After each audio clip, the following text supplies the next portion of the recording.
Observability, metrics versus logs versus traces. Hello, everyone. Today, I'd like to walk through observability in distributed systems.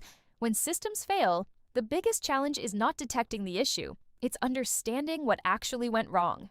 And that's where observability comes in. When I think about observability, I usually break it down into 4 aspects. First, the roles of metrics, logs, and traces. Second, their trade-offs in cost and granularity. Third, how they work together during incident debugging. And finally, real-world observability patterns. Let's start with metrics. Metrics are aggregated numerical signals, such as latency, error rate, or request volume. They are low-cost, real-time, and ideal for alerting, but they lack detail. They tell you that something is wrong, but not why.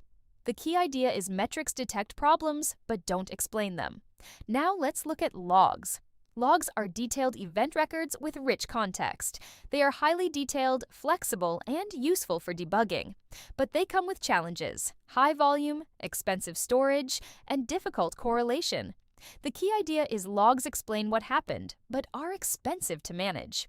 Now let's look at traces. Traces track a request across multiple services. They provide end-to-end visibility, latency breakdown, and service dependencies.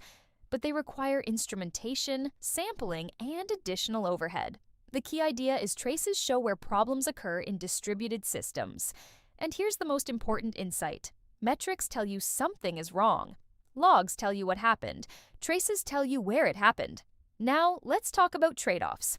Cost. Metrics are cheapest, logs are most expensive, traces are moderate. Granularity. Metrics are aggregated, logs are detailed, traces are structured flow. Debugging power. Metrics provide detection, traces provide localization, logs provide root cause. The key idea is observability is a trade-off between cost and insight depth. Now, let's talk about how these tools work together. Step 1. Detect using metrics. An alert is triggered by abnormal metrics. Step 2. Localize using traces.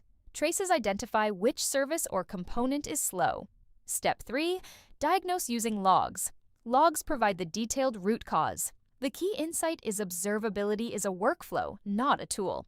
The key idea is metrics, traces, and logs form the standard debugging flow.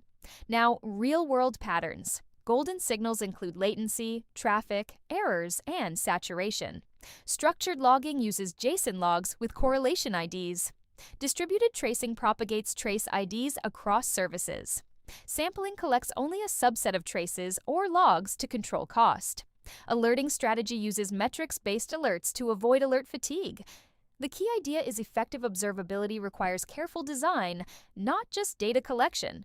To summarize, metrics detect problems, traces localize them, logs diagnose them. Observability is not about collecting more data. It's about answering questions quickly when the system fails. Because in distributed systems, the faster you understand the problem, the faster you can recover. Thank you.